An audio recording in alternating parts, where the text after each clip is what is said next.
سب سے پہلے آپ تمام سامعین و ناظرین کو میری طرف سے سلام و آداب۔ آج کا ہمارا موضوع بحث میر تقی میر کی مصنوعی دریائے عشق ہے۔ آئیے ہم میر تقی میر کی مصنوعی دریائے عشق کا خلاصہ جانتے ہیں۔ میر تقی میر جنہیں اردو شاعری کا خدائے سخن کہا جاتا ہے، ان کی یہ مصنوعی دریائے عشق جو ہے اسے ایک اہم مقام حاصل ہے۔ ان کی کامیاب مصنوعیوں میں سے عشقیہ مصنوعیوں کو زیادہ اہمیت دی جاتی ہے۔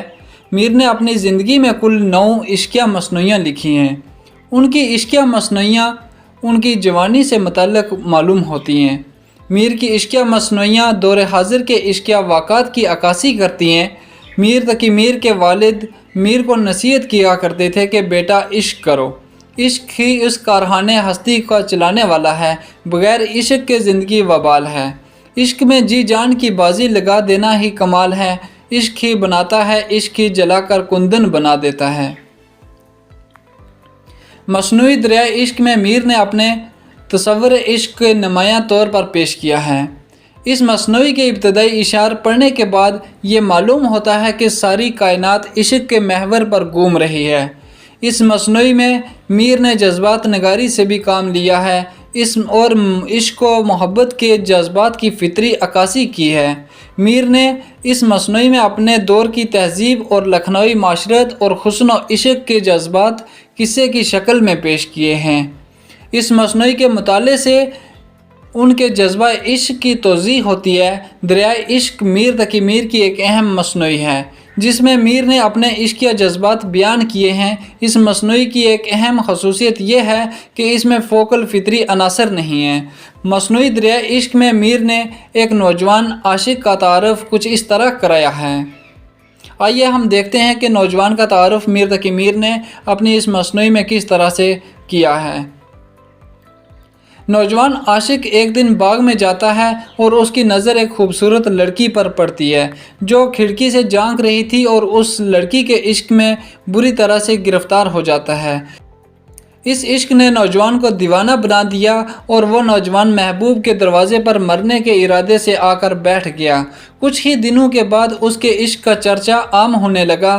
بدنامی کے ڈر سے لڑکی والوں نے اس نوجوان کو دیوانہ مشہور کر دیا، لیکن اس کا نتیجہ یہ ہوا کہ اس عاشق کا چرچا عام ہونے لگا۔ لڑکی کے گھر والوں نے یہ طے کیا کہ لڑکی کو دریا پار عزیزوں کے گھر بھیج دیا جائے تاکہ عزت تھوڑی بچ جائے۔ چنانچہ جب وہ لڑکی پالکی میں بیٹھ کر گھر سے نکلی تو یہ نوجوان عاشق بھی اس کے ساتھ آوازاری کرتے ہوئے نکل پڑا۔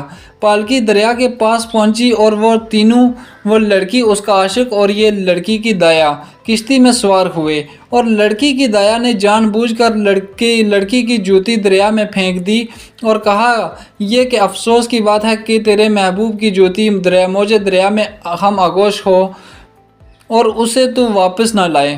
دایا کی یہ بات سن کر نوجوان دریا میں کود پڑا اور ڈوب کر جان دے گیا۔ میر تقی میر کہتے ہیں کہ دایا بہت دھوکے باز اور مکار نکلی۔ دایا کی یہ باتیں سن کر اس کو کسی طرح سے صبر و قرار نہ رہا، اس کی باتیں سن کر بے چین ہو گیا۔ ایک ہفتے کے بعد جب وہ لڑکی وہاں سے واپس آنے لگی، یعنی اپنے رشتہ داروں کے گھر سے واپس آنے لگی، دایا اور لڑکی کشتی میں سوار ہو گئے اور لڑکی نے دایا سے کہا، جب وہ جگہ آئے گی جہاں میرا عاشق ڈوبا تھا تو مجھے بتانا کہ میں بھی دیکھوں کہ کس جگہ میرا عاشق ڈوبا تھا۔ جب کشتی دریا میں اس جگہ پہنچتی ہے تو دایا نے اس سے کہا، یہی وہ جگہ ہے جہاں تیرے محبوب نے جان دی تھی۔ لڑکی نے یہ سن کر فوراً دریا میں چھلانگ لگا دی اور اپنے آپ کو اسی جگہ پر ڈبو دیا۔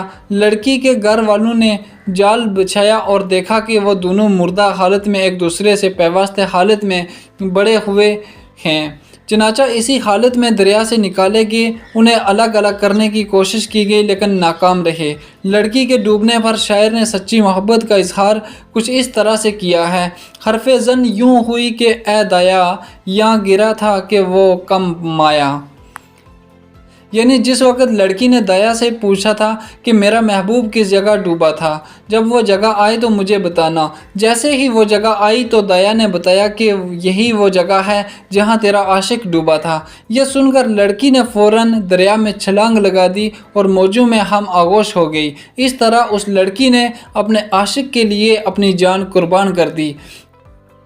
یہ تھا میر تقی میر کی مصنوعی دریائے عشق کا خلاصہ، جو انہوں نے ایک نوجوان لڑکے اور لڑکی کی عشق داستان کو انہوں نے بیان کیا ہے۔